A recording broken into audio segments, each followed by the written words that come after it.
Oke teman-teman, selamat datang. Hari ini kita akan melakukan bedah kasus untuk Roni, salah satu saham yang ceritanya lagi kencang banget. Anggap saja sesi ini adalah sesi mentoring, di mana kita sama-sama belajar gimana caranya menganalisis saham yang kekuatannya ada di narasi atau story stock seperti ini. Nah, ini dia pertanyaan utamanya. Di satu sisi, Roni ini punya cerita transformasi yang luar biasa keren. Tapi di sisi lain, kalau kita lihat angka-angkanya, kita jadi harus berhenti sejenak dan mikir ulang. Jadi ini kisah hebat atau cuma jebakan spekulatif? Yuk kita cari jawabannya bareng-bareng. Oke, kita mulai dulu dari ceritanya. Karena harus kita akui, imeni cerita inilah yang bikin Roni jadi begitu menarik, begitu seksi di mata para investor. Coba deh perhatikan lini masa ini. Awalnya di 2017, Roni itu perusahaan arsitektur biasa. Tapi di 2025 mereka melakukan manuver yang drastis banget. Mereka pivot menjadi holding investasi. Dan targetnya nggak main-main, riset 2026, membalikan rugi jadi laba. Ini bukan sekedar ganti nama ya, ini ganti DNA bisnis. Dari yang tadinya berbasis jasa, sekarang jadi berbasis aset berat di sektor energi. Visi barunya ini jujur kedengeran keren banget. Mereka mau bikin ekosistem logistik hijau. Coba bayangin, truk-truk listrik di pertambangan yang bisa operasi 24 jam nonstop karena pakai sistem tukar baterai. Dan listriknya dari mana? Dari pembangkit mereka sendiri. Ini kan seperti solusi masa depan untuk dekarbonisasi industri berat di Indonesia. Tujuannya jelas, menciptakan recurring income alias pemasukan yang stabil dan terus-menerus. Sebuah cerita yang hebat kan? Tapi, sebagai mentor, tugas saya adalah untuk selalu mengingatkan kalian semua. Kita harus selalu kembali ke fundamental. Dan dasar dari semua analisis investasi, ya, angka. Karena angka itu tidak pernah bohong. Oke, sekarang waktunya kita bongkar kap mesinnya Roni. Kita lupain dulu sejenak cerita indahnya, dan kita lihat apa kata laporan keuangan tentang kinerja perusahaan yang sesungguhnya. Angka pertama ini langsung bikin kaget. Laba bersihnya anjlok, parah banget. Hampir 93%. Dari 1,9 miliar, sekarang sisanya cuma remah-remah 136 juta. Ini bukti kalau biaya transisi bisnis mereka itu luar biasa besar sampai menggerus hampir semua keuntungan yang ada. Dan perlu diingat, laba tipis di akhir tahun itu didapat dengan susah payah. Karena sampai kuartal ketiga 2025, mereka itu sebenarnya masih rugi 4 miliar rupiah. Ini menandakan tahun yang benar-benar berat, tahun yang berdarah-darah buat Roni.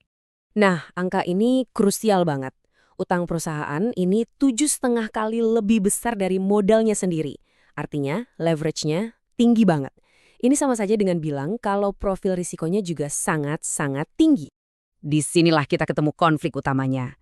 Kalau fundamentalnya lagi sakit begini, kenapa pasar rela membayar dengan harga yang premium, yang mahal banget? Jawabannya yaitu tadi, kekuatan cerita. Narasi energi hijau dan solusi masa depan itu sangat memikat. Yuk kita bedah valuasinya. Lihat deh pergerakan harganya setahun terakhir. Kayak roller coaster kan? Pernah terbang sampai 5.200, terus jatuh lagi ke 1.000-an. Fluktuasi yang liar seperti ini seringkali bukan cerminan nilai asli perusahaan, tapi lebih ke arah aktivitas perdagangan yang sifatnya spekulatif.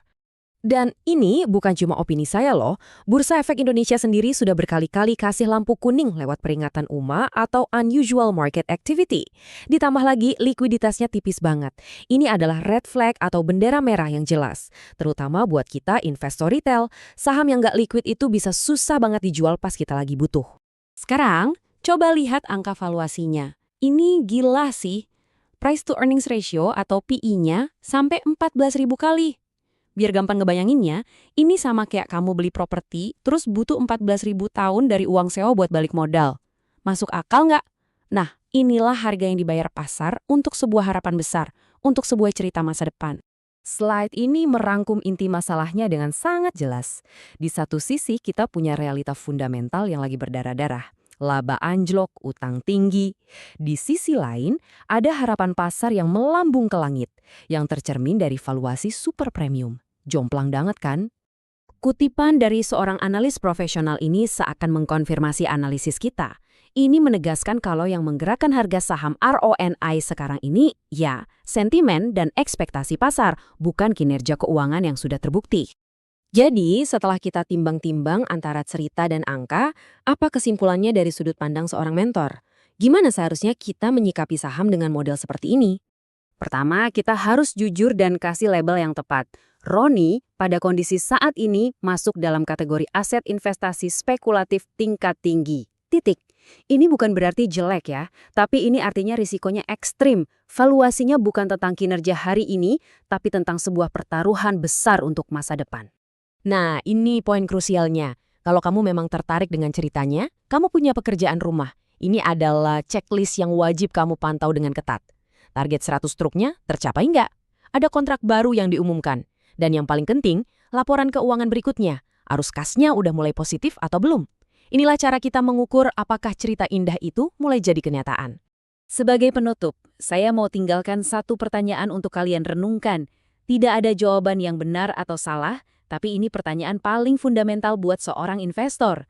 Anda mau berinvestasi pada sebuah cerita atau pada kinerja yang sudah terbukti? Coba pikirkan baik-baik.